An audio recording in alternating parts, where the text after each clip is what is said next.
Hey folks, this is Mark Maron and you're listening to Tom Clark's Main Event. All right, do it. This is Daddy Show. Step off.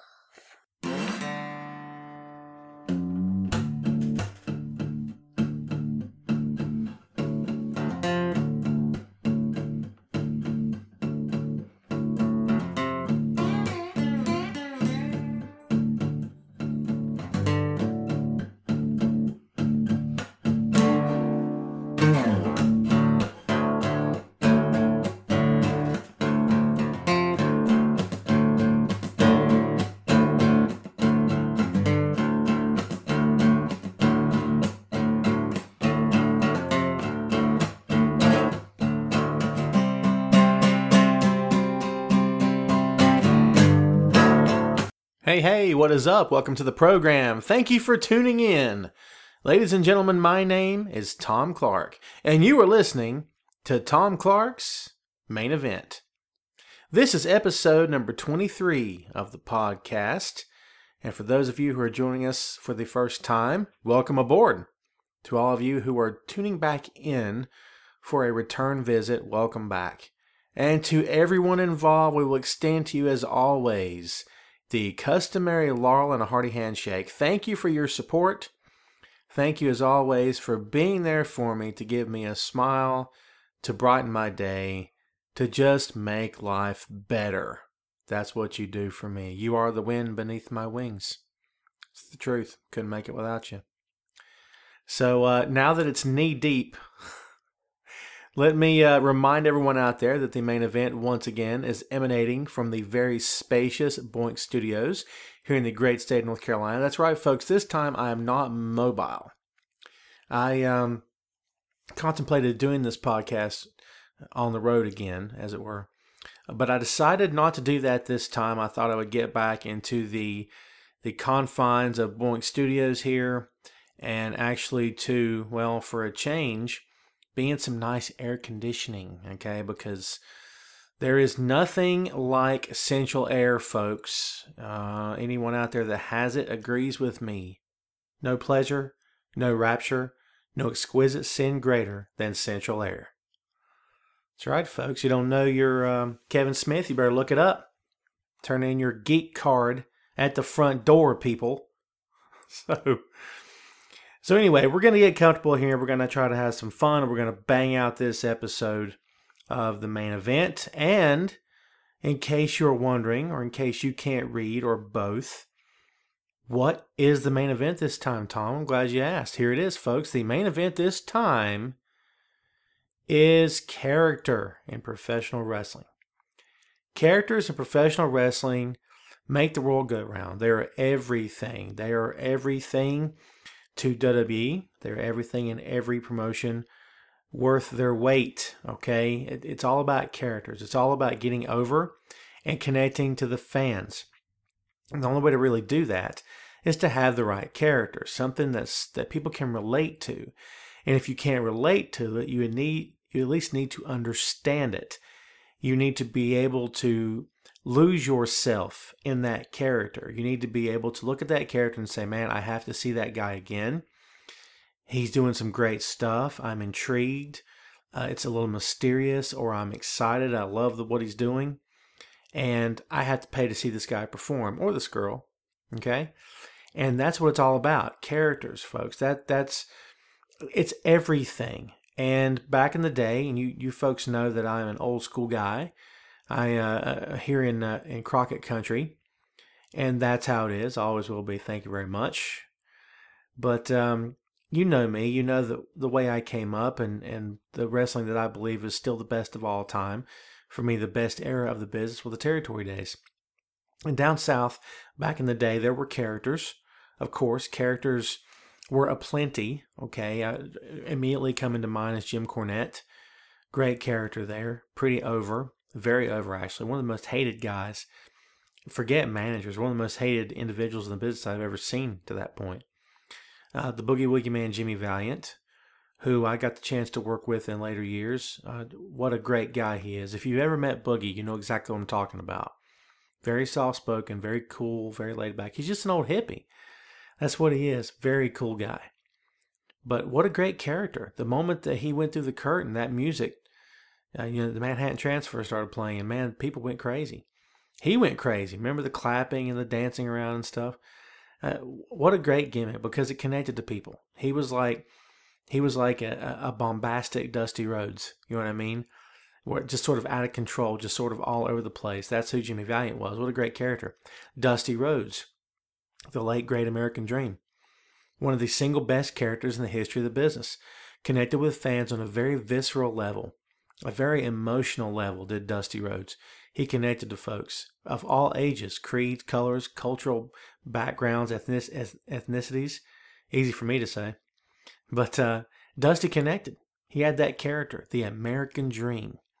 The idea of doing better for yourself.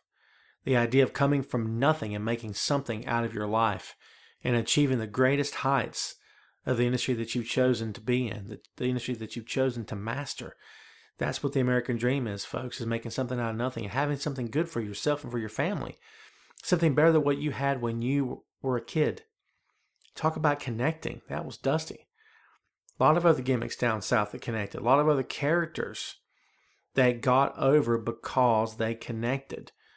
Characters that reached somewhere deep inside of fans and just either tugged at their heartstrings or just were able to speak to their soul.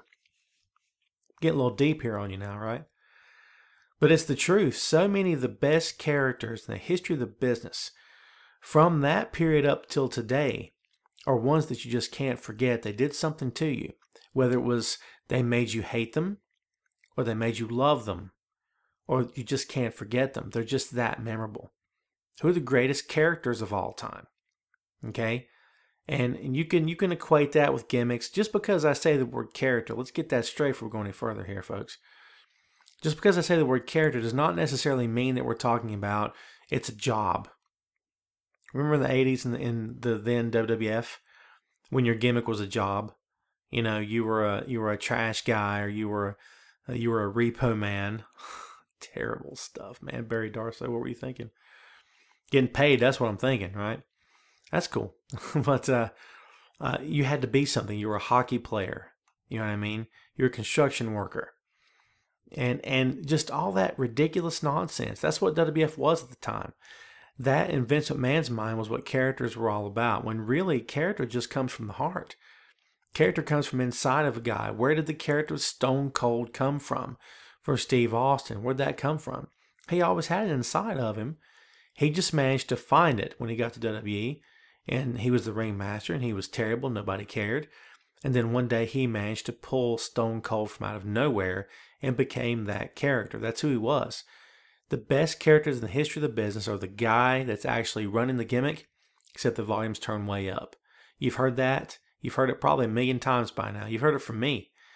But there's a reason why it's repeated so often, because it's 100% true. It's not cliche. It's 100% true. It's you with the volume turned way up. I can tell you this, that back in the day when I was doing my heel manager bit, this is before I got into writing storylines for the promotion I was working for, we ran shows every Saturday night. So every Saturday, I was impossible to be around. Pretty impossible to be around now, to be honest with you. But back during those times, it was especially hard. And I was reminded by friends, family, loved ones, Tom, man, you're kind of a jerk today, man. What's your deal? Because I'm kind of, sarcastic, perhaps. A little cynical, maybe. Imagine that times 100. And it didn't occur to me until a few weeks in to really getting into the business and really trying to live my character, really trying to understand who my character Bishop was, what he was supposed to be, who he was supposed to be. And then it occurred to me about halfway through, wow, I'm getting into character, and it's 8 a.m. And the show wasn't until 7 o'clock that night. But that's what it's about. Okay, it's about you being you, except you're allowed to do and say more than you would be allowed to do and say in your regular everyday life out in the real world. That's what the best characters are.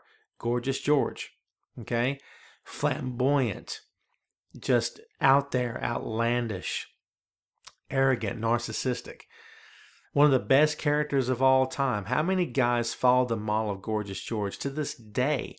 Tyler Breeze down in NXT.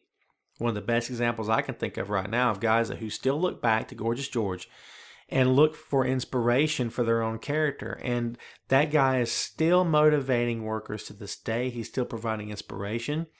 And he's long since been gone for, I don't know when Gorgeous George passed away, but I'm sure he's been number with us for a good long time now. Okay? And that's what it's all about. That's leaving your mark. Leaving your mark on the business. Somehow making an impact. Changing things. Making them different than they were before you got there. And then years later, fans cannot stop talking about you. Historians, writers, analysts like myself are still writing about you 20, 30, 40, 50 years after the fact sometimes. That's a big deal. That's a very big deal. And characters make the world go around, as we said before. That's what it's all about. And of course, as WWF, back in the day, began to get more powerful and Vince started buying up the territories and shutting them down, thereby eliminating his competition and absorbing the best workers he could possibly get his hands on. Why? Because he was trying to expand nationwide and needed as much talent as he could possibly get.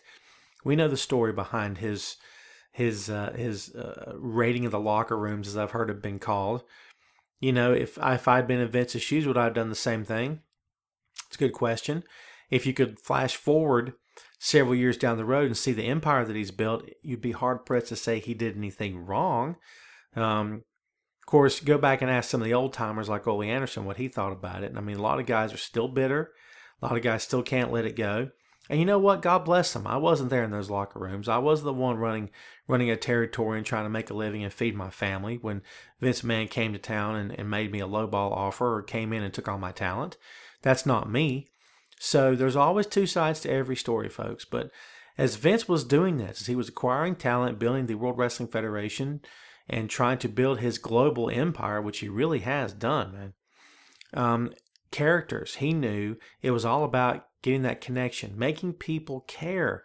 You can take this entire podcast, you can take every piece ever written about characters that I've written, that anyone else has ever written, that you've ever read in your entire life, that's ever come out of any promotion, that's ever been on any website, that's ever been printed in any book, that's ever been had in a conversation, boil it down to this simple statement: you have to make people care.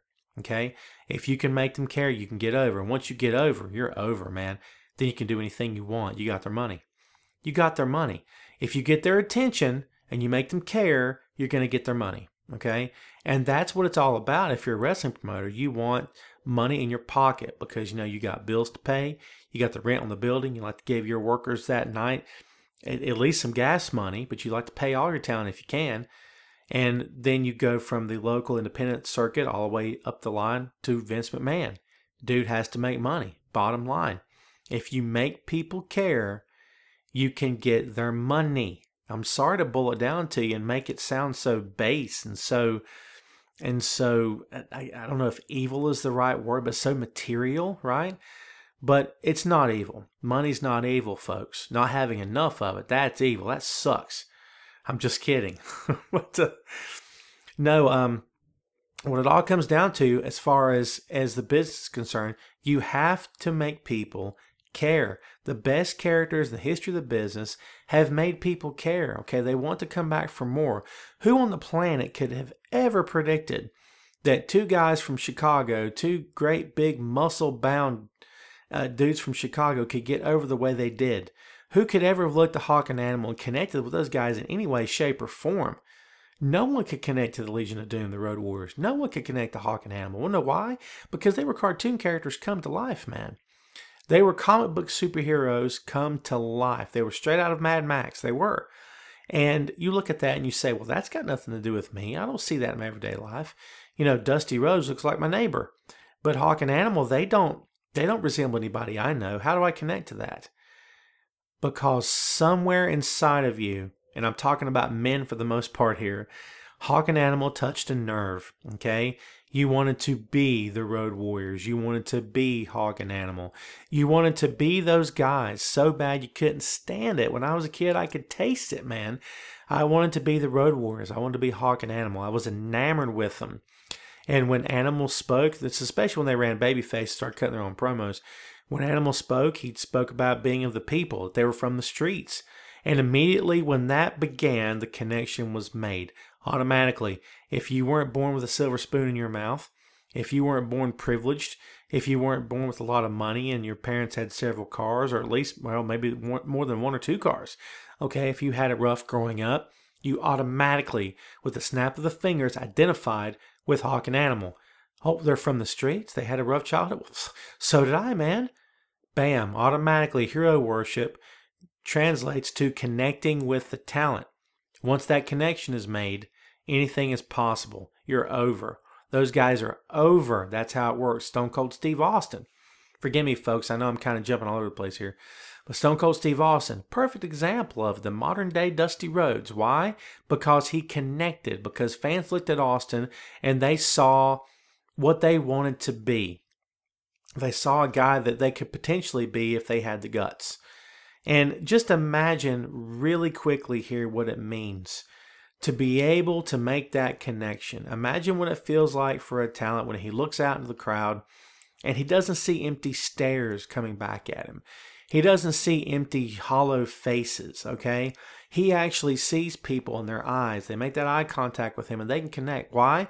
Because they feel what he's saying. It's that important.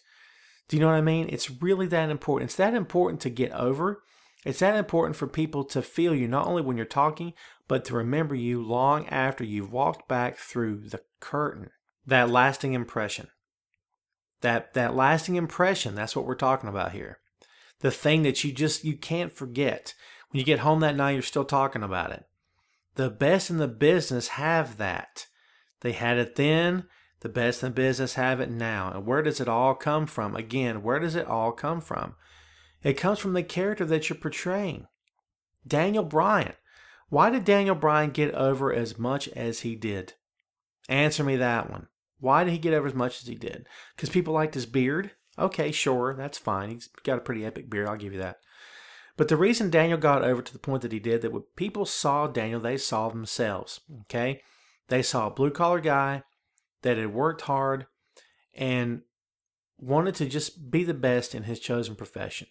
He was trying to get ahead. He was trying to put food on the table. He was trying to win. And everyone around him, what'd they do? They tried to hold him down. How many working class guys are out there right now? How many of you right now listen to this podcast, you're dreading going to work tomorrow? Do you know what I mean? You can't stand the thoughts of it. Because you know when you get there, it's going to be just a lot of BS. Corporate guys are going to roll in. They're going to make you feel about 1 foot tall. It's just going to be ridiculous. Tired of dealing with it. You wish you could just get your own, right? You wish you could just get a leg up. You wish you could just keep your head above water. Forget going after promotion. You just want to keep your head above water. You're tired of being told no. You're tired of being held down. You're sick of it. You want to do something about it. You want better for yourself.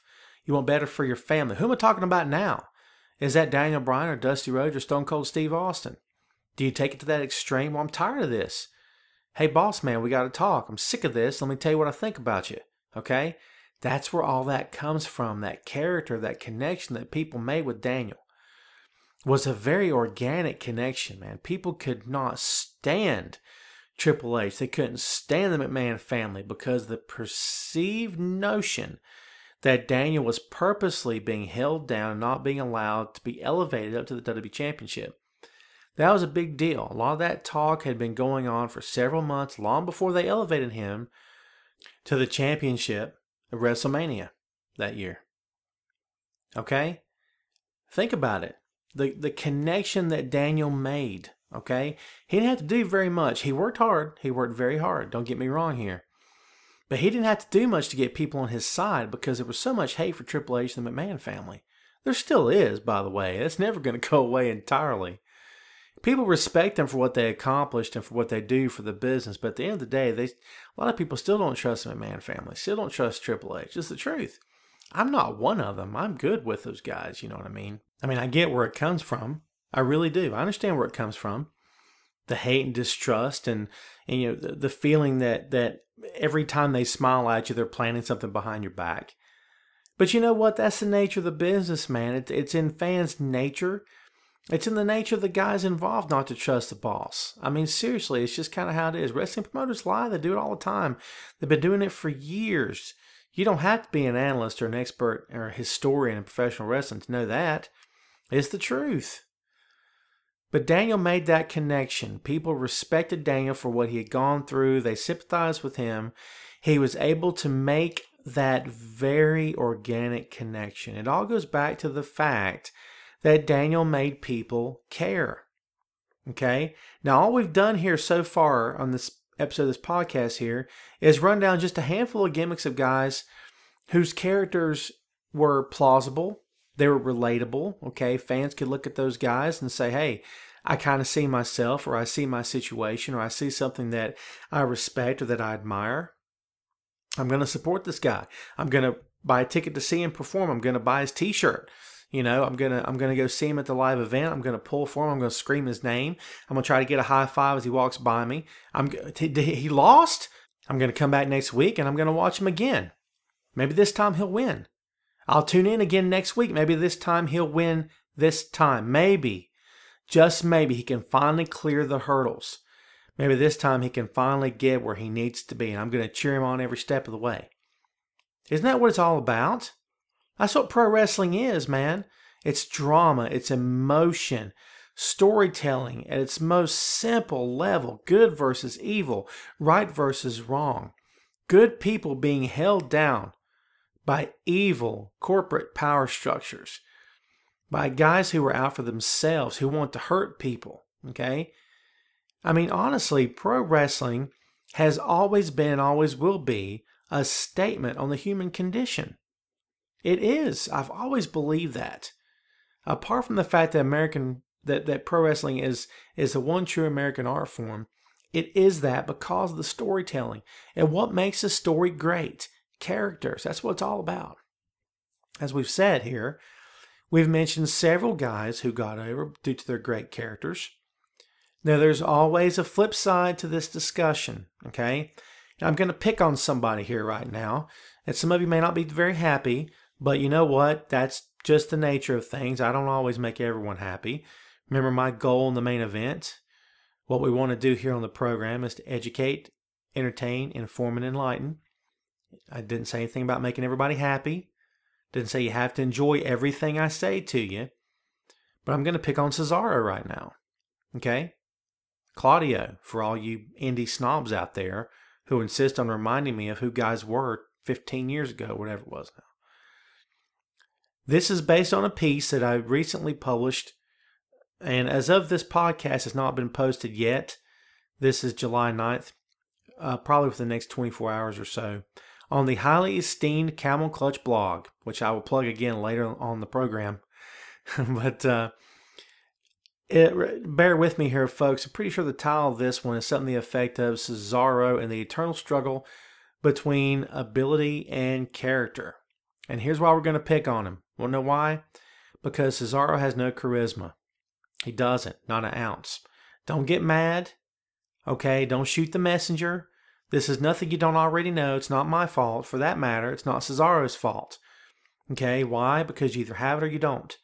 And despite how much fans, by fans that means you, want to believe otherwise, and despite how much WWE needs him to have it, Cesaro just doesn't have it. Okay? Now, is that bashing Cesaro? Is that making fun of him? Is that saying that I don't want him to succeed? Absolutely not. I'm telling you from a fan's perspective. Okay? As a fan, that would buy his merchandise, that would pay to see him perform, that would believe in him as I believed in Daniel, as I believed in Austin, as I believed in Punk, as I believed in Dusty, as I believed in the Road Warriors, as I believed in the Rock and Roll Express, as I believed in Wahoo McDaniel, Magnum TA, chasing Nikita Koloff for the United States Championship, and the struggle to fight against the Red Menace. Okay? Make me believe, make me care. Cesaro has not made me care. I appreciate what he can do in the ring. Don't misunderstand. Don't get it twisted. Okay? Don't start sharpening your pitchforks for a huge raid on the House of Clark. Okay? The angry mob needs to just settle down because I got a lot of points here to make. First and foremost is that I am one of Cesaro's biggest supporters. I have been since the moment he walked into the company. Okay? For my money, he's one of the best technicians in the industry today. And for me, he's in the top 3 in that company right now, next to Seth Rollins and Dolph Ziggler. Best worker in that company when he's healthy is Daniel Bryan. Hands down. For me. okay? But right now, if I had to make a top three, it's Rollins and Ziggler back and forth neck and neck for the number one spot. Cesaro, okay, back and forth neck and neck for the number one spot. Top three hands, in my opinion. He has to be regarded as one of the best pure athletes to ever set foot in a WWE ring. He's fast. He's very smart. He has great ring awareness and great ring psychology. And he's strong as an ox, right? Seriously, he can pick up a truck. I mean, every time he's in the ring, he manages to do something else to make people sit up and say, oh my God, did you see that? How did he even do that?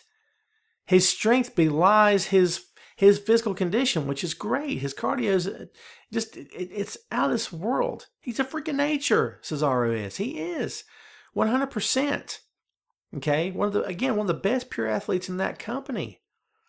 He has the ability to work any style imaginable because he's well versed in all of them. And his aptitude, there's your $5 word for the day, folks. His aptitude for pro wrestling is off the charts. It's the truth. When a guy steps into the ring with Cesaro, he knows he's in for a good match. How cool is it for you as a talent to see your name on the booking sheet across from Cesaro's? How cool is that? Because you know you're going to get a good match, all right? Because he never has an off day. He always looks good. He always delivers. He's very unselfish because he knows, stay with me here, folks, it's important. He knows that truly getting over in the business means you elevate your opponent to new heights when you work him. It's the only way to ensure the match looks good, the fans are happy, and you end up looking good and are happy as well. Think about what we're talking about. We mentioned the territory days several times so far here. That's what we're talking about. That whole concept of, I got to make you look as good as I possibly can because that makes me look good too. And if your goal is to make me look good as much as you possibly can, then I'll make you look good in return. Okay? That's what it's all about. Pro wrestling is a give and go. The best in the history of the business understand this, and they have thrived on it. Ric Flair, Dusty Rhodes, just the best the business has ever seen, man. They understand this. Shawn Michaels, Triple H for that matter. Okay, you give as good as you get, all right? Worry about your opponent before you worry about yourself. Cesaro would have fit right in with JCP down south in 1983, and he would have been a contender to Ric Flair's title in the NWA. Period. That's how good he is. It's a testament to his level of respect for his craft. And it's a testament to my opinion of the guy, okay? He cares more about getting the match over than anything else. And it's that old school mentality that would have taken him far back in the day, no doubt about it. But, you knew there was a but, right? This is not Mid-Atlantic Championship Wrestling we're talking about here. This is WWE. The place where skills and ability come in second. Second, next to what? Character. There's nothing necessarily wrong with that. Vince McMahon has built an empire on those characters, right? He squashed his competition. He infiltrated pop culture, and he became mainstream thanks to his characters. WWE has arguably never seen a better day than it has right now today in terms of worldwide recognition, product awareness, and respect for the athletes in the ring. And much of that is thanks to the characters that draw fans in. Okay? It's true. 100%. Because the fans are drawn into the characters. If you want to get over in Vince's world, you have to have it. The it factor. You've heard that mentioned a million times before, haven't you? Fans must be able to look at you and decide that you are the next big thing. You're worth their time. And more importantly, you're worth their what? Money. That's what it's all about, man. If you don't fit those criteria, then you will not succeed on a high level. You'll become part of the machine, relegated to the mid-card, and used as a workhorse to bring credibility to the program. That's who you are, that's who you will be, and it's what you will do. Now, what's wrong with that? What's wrong with being a mid-card guy? I hear the term mid-card being used so negatively in the case of so many other different talents. It's crazy. Oh, he's just a mid-card guy. He's just mid-card. It's not cool. He should be higher. What's wrong with being a mid-card guy? What's wrong with working your way up? What's wrong with starting out at the bottom, working curtain jerk matches, to get to the mid-card? You know how many guys are jerking the curtain right now in hopes of just getting to the mid-card? Try all of them. Okay? Getting to the mid-card is a feat. It's a task in and of itself. I mean, it's a big accomplishment to get to that point in your career. It really is, especially for WWE. 100%. So there's no shame in being in the mid-card. There's no shame in jerking the curtain either. Let's rewind and let's don't get that twisted either. No shame in that either. Okay, there's not. But there's definitely not any shame in being in the mid-card. Okay? Nothing at all wrong with that whatsoever.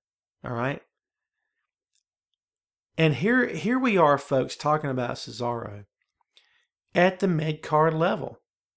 And so many people out there say that he deserves to be higher. Am I one of them? Yeah, absolutely I am. He's got the talent. He's got the ability. He's got all the tools necessary. But he's not there. Why is he not there? Do you blame WWE or do you blame Cesaro? Is it a little bit of both? Okay? Because WWE knows that the best guys make themselves known. They take advantage of every opportunity they have. When that mic is put in their hands, they do everything in their power to get over. When they're in the ring, they do everything in their power to get over. They try to connect. Vince McMahon also knows those guys need the opportunity to connect. They need the opportunity to get over. Okay? Where does that leave us with Cesaro?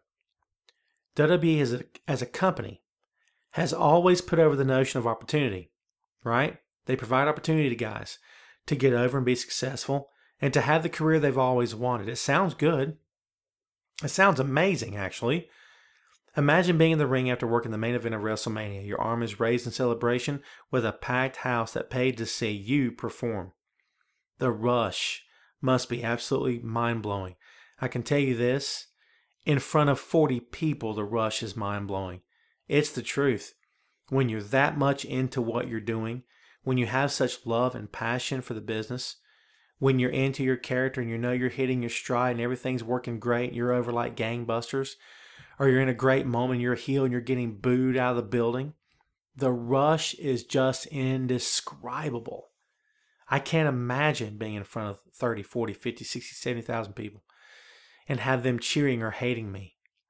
That must be just the most incredible feeling on the planet. Nothing replaces that. Drugs can't replace it. A lot of guys have tried. Didn't work. Alcohol. A lot of guys have tried. Didn't work. That's what WWE is selling to the talents. The rush. Here's your gear. Here's your opponent. And you got 8 minutes. Go out there and slay them. Knock them dead. Good luck, kid. Don't get hurt. Make them notice you. Make them remember you. Make them care. What do we say? Make them care. But most importantly, do all that with style. Use your character. Find your voice and do it as only you can. Don't do what the guy next to you is doing. Do it as only you can. Therein lays the issue with Cesaro. Has he truly found his voice yet? Don't get me wrong. I'm a fan of Tyson Kidd's work. I think Tyson Kidd and Cesaro as a tag team were perhaps one of the most solid tag teams we've seen in years. Very good together. Why? Because they're both independent of each other. They're both very good workers. They are. They're both really good hands. Top to bottom. They don't make a lot of mistakes. They listen well. They call matches well. Everything clicks when those guys are in the ring. And especially when they're tagging together. 100% true. No doubt about it. I didn't care about them. It's the truth. I respected what they did. I enjoyed their matches. Because I knew I was going to be in for a good match. Because, again, those guys can work lights out. It's the truth, man. I didn't care about them. I didn't care about Tyson. I sure didn't care about Cesaro. You want to know why? They didn't make me care. Coming out in hoodies and headphones with Natalya dressed like she stepped out of Mad Max, okay? Didn't make me care about them. I had no reason to care. There wasn't a method to their madness.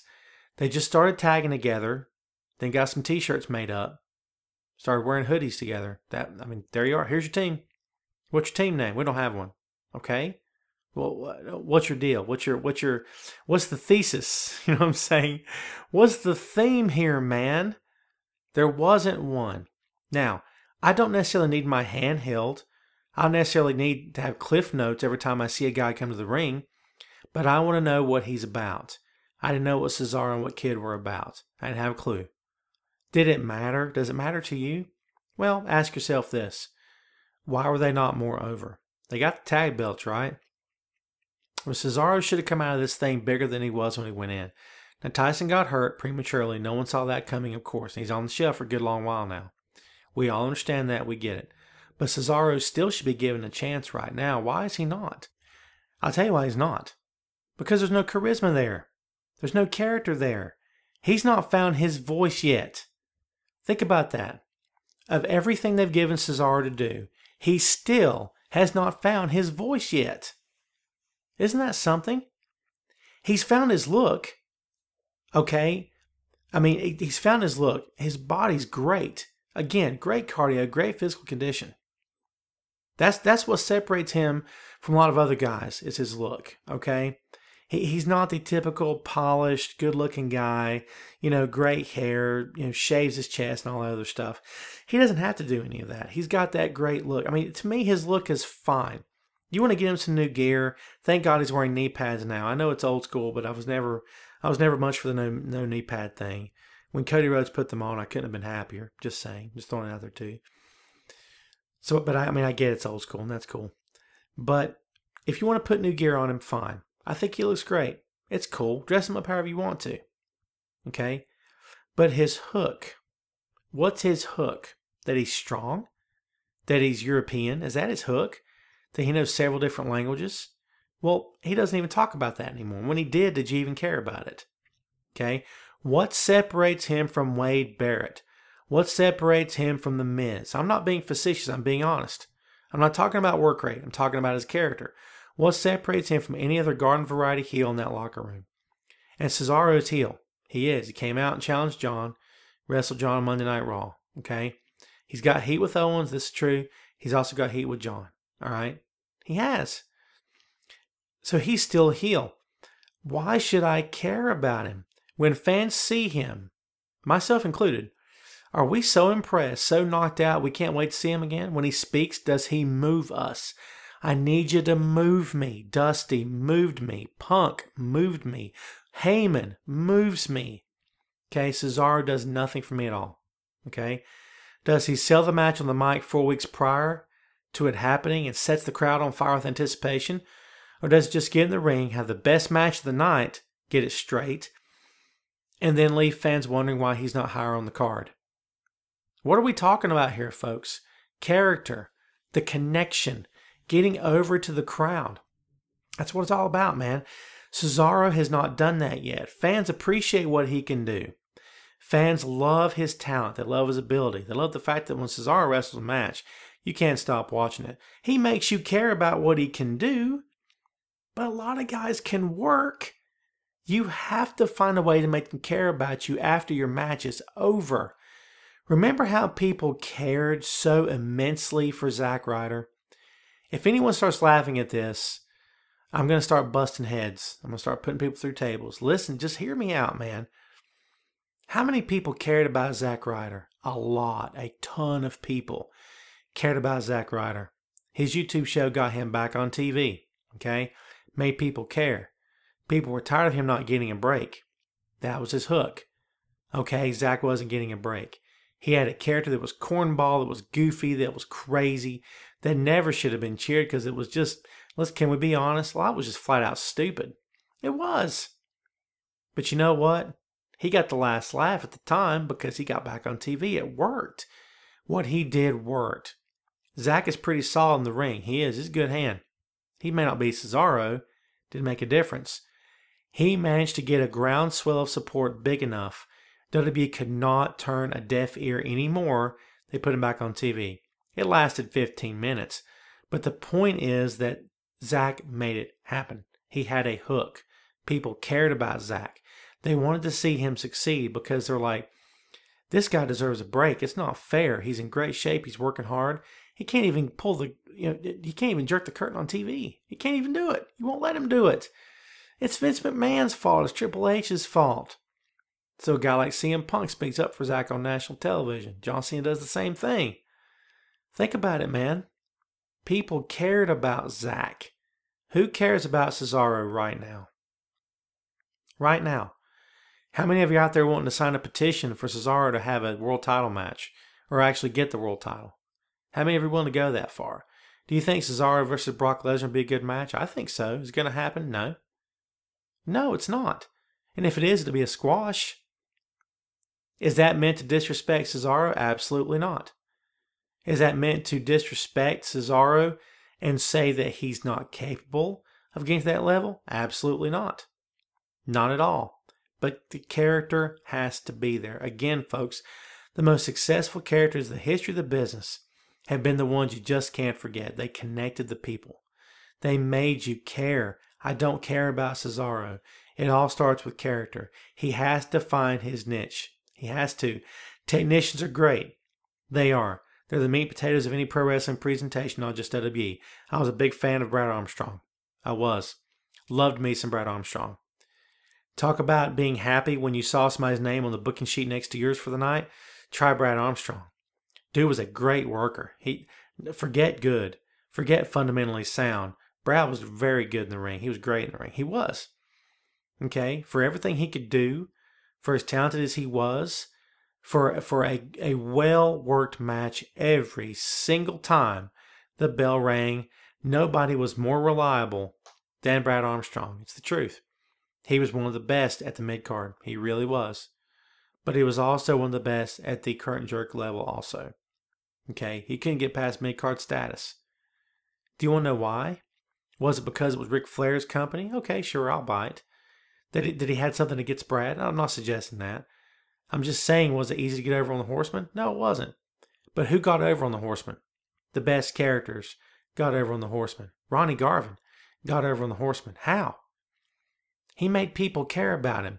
He was the working class guy. Remember? The same shtick that Dusty had used for years, Ronnie used for himself.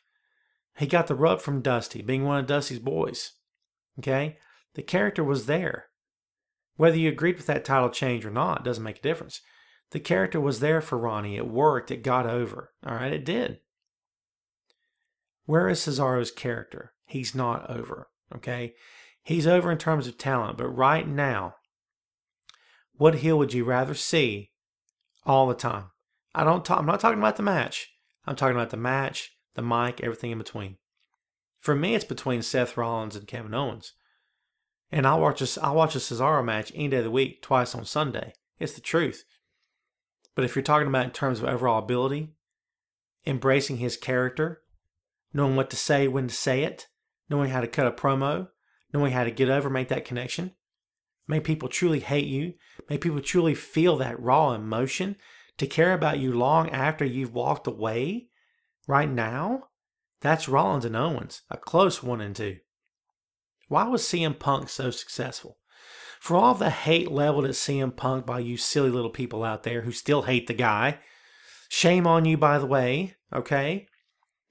For everyone out there who's still giving Punk a hard time, whether it's over the way he left, the way he conducted himself, or what have you, or both, who knows?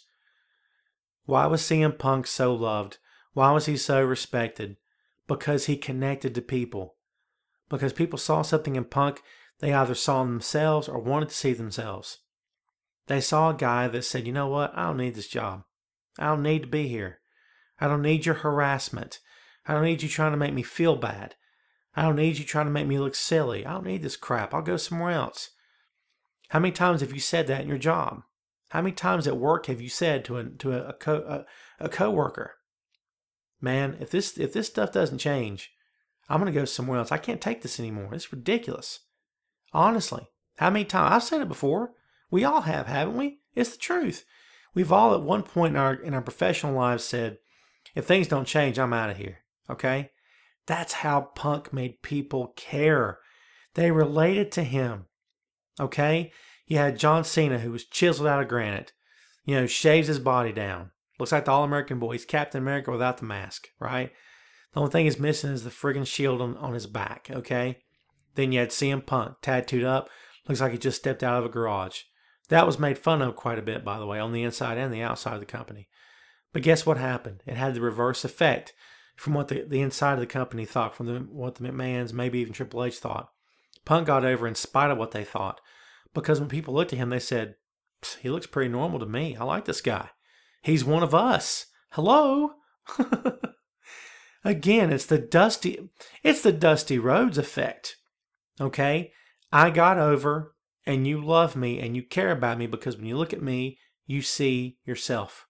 You see a normal guy. You see something that you want to be. You see the person that you would love to be one day. That's who I am.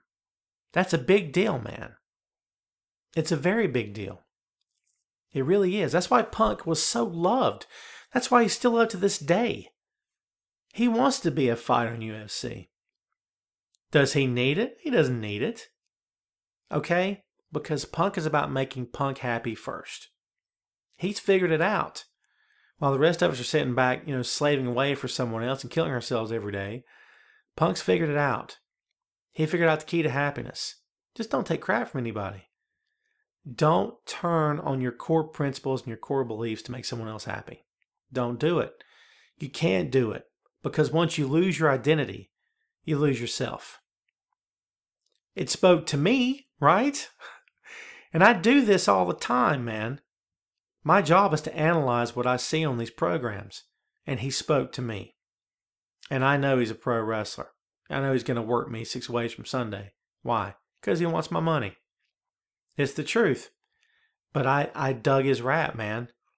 It made a lot of sense to me. It connected with me. Connected to a lot of people. Still does. You can hate him if you want to. You can't deny that he got over because of that particular character. Okay? The word gimmick is used a lot. Totally fine with me. But to me, it boils down to the character. Make me care about who you are. Okay? For any wrestler out there on any level in any company, wondering why you're still riding the bench, wondering why you're still jerking the curtain, wondering why you can't get to the mid-card, wondering why you only get booked 1 out of every 4 shows. Do people care about you? Not you as a person, you as a character. Plenty of guys right now are in WWE, can't get the time of day, and outside the ring, they're a great family man. Got kids, got a loving wife. Their life is going great. They're a good person. They probably donate their time to charity. They're a good son. Okay, they're everything good that a person can be. When they're in the ring, no one cares about them. Adam Rose. Dude, who cares about Adam Rose? Here's your answer. A lot more people now. After the documentary that aired on ESPN. A lot more people now. Because they saw him outside the ring. Okay? That doesn't get to happen for everyone. Not everyone gets that chance to show their life outside the ring. Because their job is to make you care about them as a character. Not to make you care about what they're going through at home. That's not their job. Their job is to make you care about them in the ring. Okay? Their job is to make you care. My job is to make you care that I'm the son of a plumber. And I'm being held down by corporate greedy jerks. Okay? Terrible people who just want your money. I don't want your money. I just want you to believe in me. Help me get there. Help me fight the good fight. And you know what? I'll fight it for you. I'll speak up for you. I'll stand up for you. That's big, man. That's huge. Why did that get over? Dusty Rhodes spoke to people. He spoke to them on a very deep level. This thing's getting repetitive because it's the truth. I can't say this enough to you, man. Dusty's shtick worked because it connected to people. People believed him on every level imaginable. It's the truth. Punk. People believed in Punk. People believed in Bryan. People believed quite a bit in Shawn Michaels. It's a little bit different character. But people believed in him, especially when he came back. Shawn was no longer flamboyant and dancing around and taking off his chaps and being larger than life. Shawn had come down to earth, okay? Shawn became that family man who was fighting for his kid, fighting for his wife, okay? Trying to be a good person now. Trying to just get in the ring, have the best match of the night. He didn't want to get mixed up with anything crazy, anything silly from Vince McMahon or any other heel that he came in contact with. He just wanted to work his match, have the best match of the night, and go home. People can relate to that. People can relate to him as a family man. He was an old favorite, but they appreciated him and respected him. Okay, Cesaro is a talented guy. He is. But nothing's being done for him, man. Now, rewind. He was put with Paul Heyman, yes? Paul is one of the best in the business. For my money, I wrote this column for Bleacher a few days ago and caught some heat for it. Totally fine. For my money, Paul Heyman is the best manager of all time. He's certainly the best manager on the stick that I've ever heard. I've heard a lot of managers through the years. I have. Okay, Paul Ellering was very, very eloquent yet quirky at the same time. J.J. Dillon was very professional. Gary Hart was very deep and cerebral when he spoke. And there's a lot of other managers. Bobby Heenan was very funny and entertaining. But Paul Heyman, to me, is all of those things combined. Okay? Best manager of all time. One of the best talkers of all time. Maybe in the top 5 talkers of all time, especially for WWE, hands down. Okay? But even Paul couldn't make Cesaro a star. He couldn't make people care. Because a manager can only do so much. They can only make you care so much. The guy he's managing either has it or he doesn't. Okay? Brock had it. But Brock was not good on the mic. He's still not. He's okay. But he's still not what Paul Heyman can help him become. He's just not. Okay? So Paul's very good. Paul can't do it for you. You have to get in there and you have to take the reins eventually. You have to be able to take the mic from your manager and give your 2 cents worth. When Cesaro speaks, I don't feel a thing. Now, I'm done picking on Cesaro, I promise you. It's not hate. Everyone calm down. I want Cesaro to succeed. I know he can. We're on the same side. We are. If you're a Cesaro fan, you have no issue with me. I have no issue with you. We're on the same side, man. It's all good. We're bros, okay? We're totally on the same side, man. It's the truth.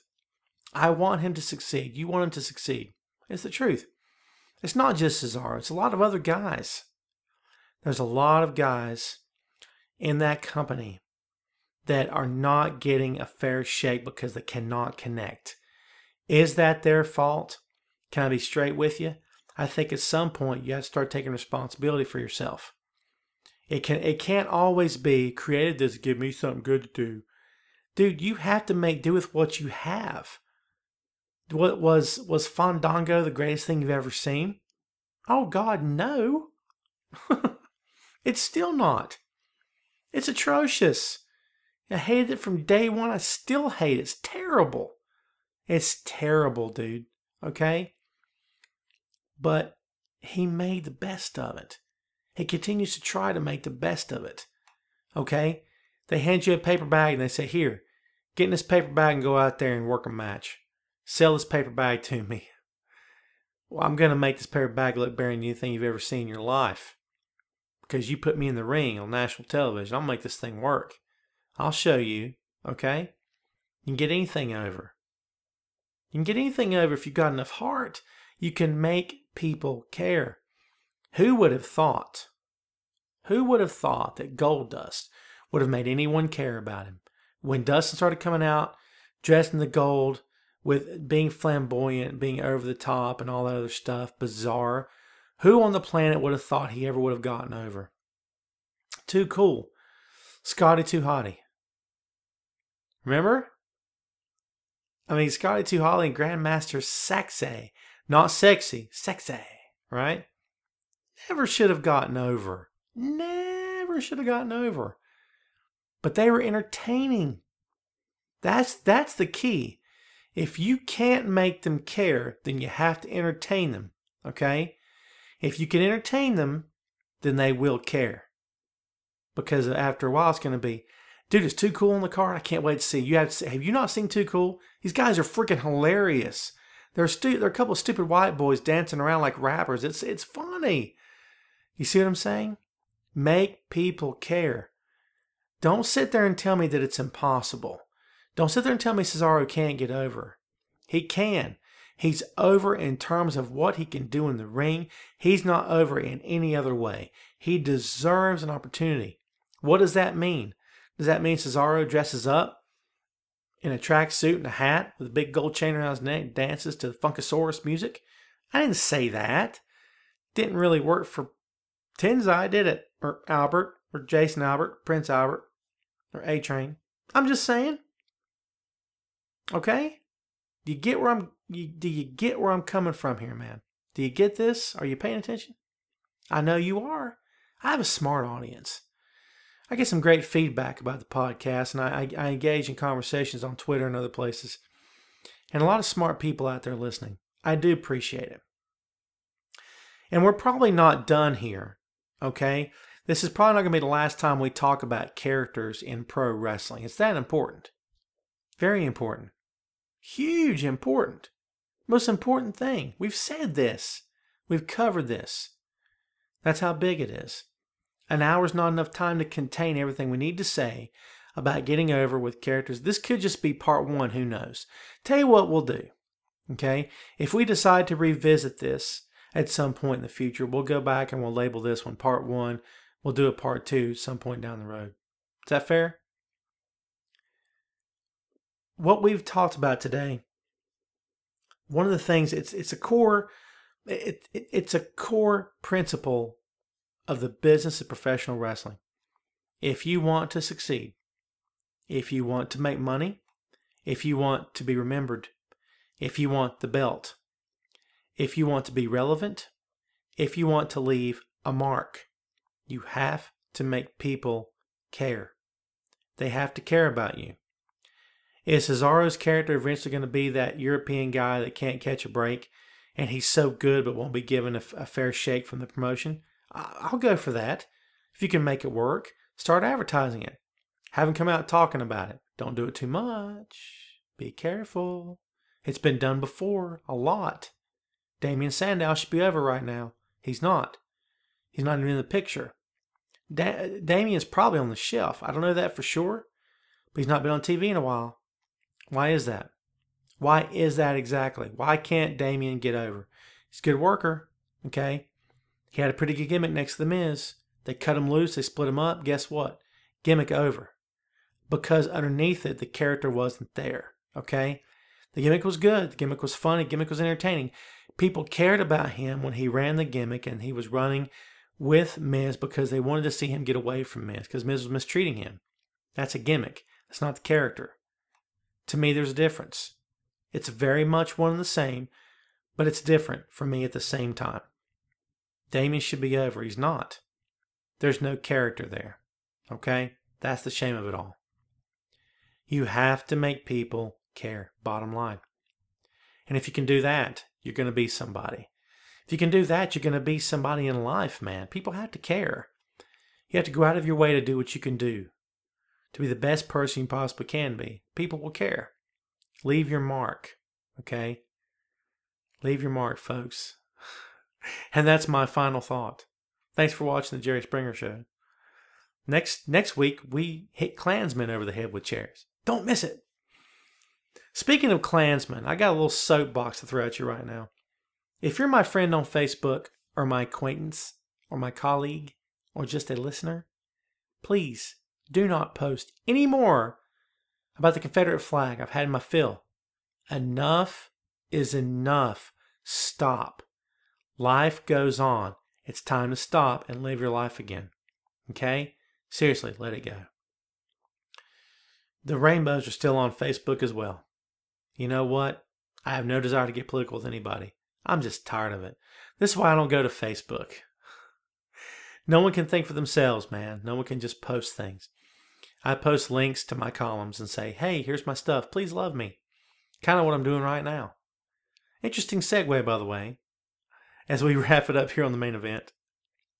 You can find my work on, of course, Bleacher Report, as we said before, the highly esteemed Camel Clutch blog, and my own personal blog, not so personal that you can read it, by the way, tomclarkbr.wix.com/blog. And yes, I'm still cheap, and yes, I'm still lazy to buy my own domain name. It's coming, I promise you. Don't hold me to that. But it's coming, I assure you, at some point it's probably going to be here, maybe. Bear with me, okay? I'm a starving writer here. I'm just trying to eat, folks. That's all I'm doing. And I eat based on your support alone, okay? So please, continue to read my stuff. Give me some feedback. I've got some emails over the past week. Some were good, some were whatever. But as always, I appreciate your support. Feel free to follow me on Twitter at TomClarkBR. Drop me a message or an email over on the Yahoo. That's at tomclarkbr@yahoo.com. Oh my God. Oh my God. All right? We have fun, folks. You're laughing, don't lie. That's it for me, man. That's it for the main event this time. Again, I appreciate everyone tuning in. I appreciate you being there for me. Appreciate you listening. Thanks for everything you do for me. Thanks for your time. Thanks for downloading and subscribing. Please tell a friend about the main event. We've got some cool stuff coming up soon with some special guest stars. Can't wait to get to that. We'll be announcing those guest stars very shortly here on the program, and hope you come back each and every time for Tom Clark's Main Event.